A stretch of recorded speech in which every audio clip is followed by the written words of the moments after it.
App icons not showing on home screen. Hello everyone, welcome to this channel. I'm here to help you out today. So without any delay, let's get started. Now first of all, make a long press on the home screen over here and then select on the settings icon at the bottom right corner of the screen.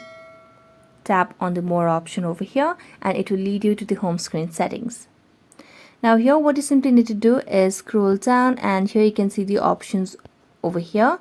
So as it's see that you can see the option of arrange items in recents, so suggestions and so on. So make sure that you have toggle on these options over here, arrange items in recents, how you'd want it to be, and simply go back over here, tap on home screen, tap on the option of place new apps on the home screen. So this needs to be toggled on, so do not toggle it off.